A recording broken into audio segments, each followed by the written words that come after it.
What's going on, guys? Welcome back to the Daily Misfire. Welcome to another edition of It's 4 days, still 6 Smokies, and we're not quite done yet. In this video, I'm going to show you everything that we do to get ready for a drag and drive event and get my car at least set up for it, as well as my mom's car. So, for a little bit of background, my mom's car is just a 68 Cougar XR7 302 aluminum head car now. We have no idea what it's going to run, absolutely no clue. But it has factory leaf springs, factory front suspension, has front disc brakes and all this stuff. So there really isn't too much we have to do as far as prepping it for the road to get it ready. But on my Nova, we have quite a bit that we need to do. It's not a ton, but it is a little bit to kind of go from racing to street drive. And for drag and drive specifically, there's a few things that I do to make it a little bit better. So for starters, we have a set of CalTrack bars in the back of my car, as you can tell. I don't know if you can really see them down there, but there is a split monoleaf in the back of this car. And I have double adjustable QA1 shocks in the back, which is very good. The whole back end is awesome for driving on the street. It hooks well. I mean, the car won 660 foots in this stock trim, which is really good for a stock kind of style car. Honestly, if you put a 383 or something in it, it'd probably hook on that tire. And it probably, 1.4, 1.5, 60 foot if you had the rest of the car to do it. However, when you go to put, say, 250 pounds in the back of the car, groceries, tires, jack stands, bags, underwear, all that stuff, it gets very heavy. And on the split monoleafs, I don't want to bend them. So what I end up doing is I run a set of air shocks in the back of the car. And that takes up a little bit of that stress off the rear leaf spring. And it also saves the QA1s, because the QA1s are awesome shocks, but they're meant to set up your suspension and they're supposed to work. They're not supposed to actually carry anything. They're not a load-bearing shock. So they're very good, and it's nothing against QA1, and I've talked to them about this. And literally, theirs are supposed to enhance and perform on the suspension side. They're not load-bearing.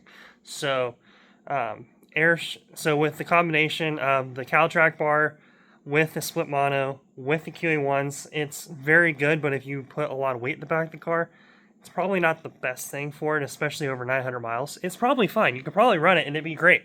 But in order to save parts, and it really sucked to bend one of those monoleafs, in order to save all that, we run air shocks. So I'm going to get those guys down. I need to run air lines in the back because I pulled all those out because they were melted last time, because they've just been in the back of the car loosely.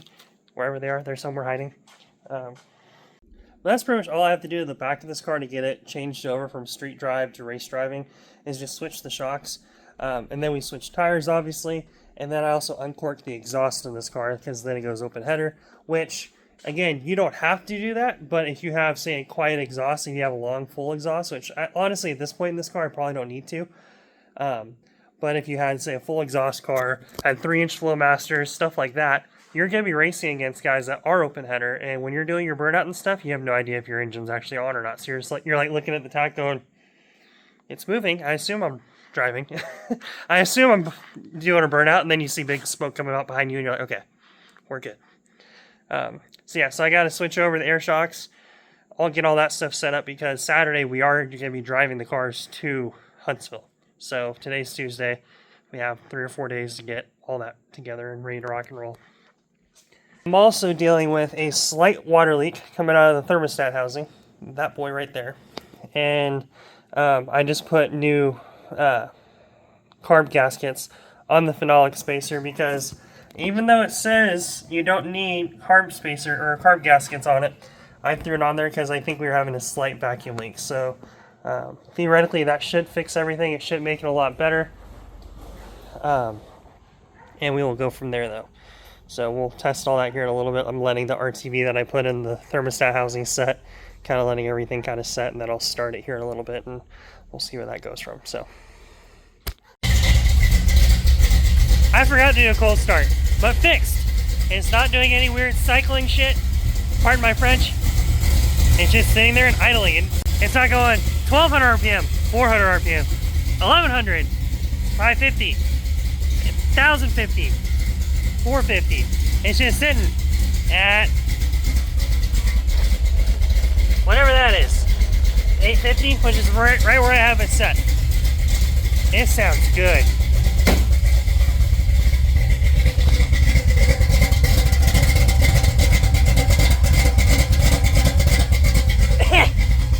A little rich. The IAC is probably way off. Not that far off though. Yeah. That sounds good.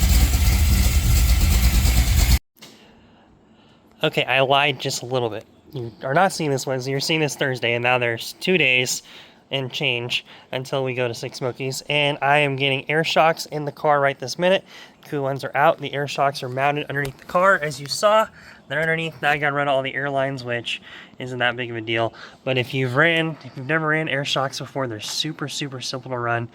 All you have to do is basically mount the shocks in the way the factory ones mount.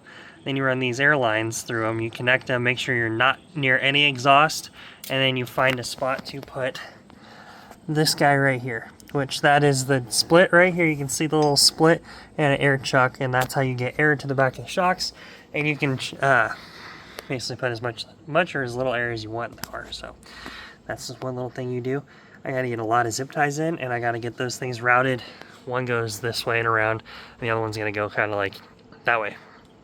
But I'll show you when I'm done with that, but it's not that big of a deal, just a lot of zip ties. All right, so air shocks are on, and I've gotten the thing loaded down. Aside from the 2 jacks, I need to figure out where to put them, and a few other stuff. But honestly, the car's not really that loaded down.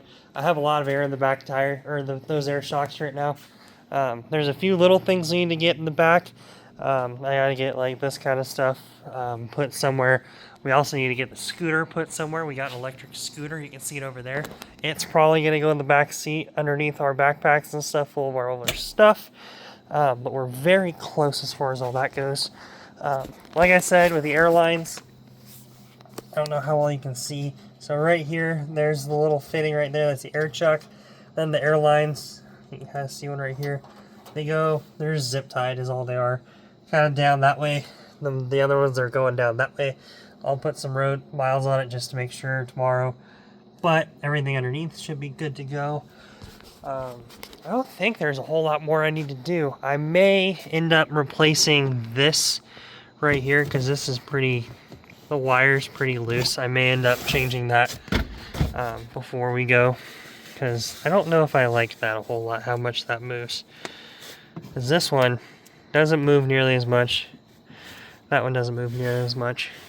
I may also just end up bending this so where it's more straight. I don't know. We'll see. It is currently Wednesday night. You're going to see this hopefully Thursday morning, mid-afternoon probably. I'm going to get this up, and then come Friday we're going to load everything up, get the cars cleaned up, get them ready to rock and roll. Because Saturday morning we are out of here. So we're going to go... it's about a 400-mile drive, I think. It's like 447 or something. 3 something. I don't remember. It's that way. Alabama. We're going to Alabama.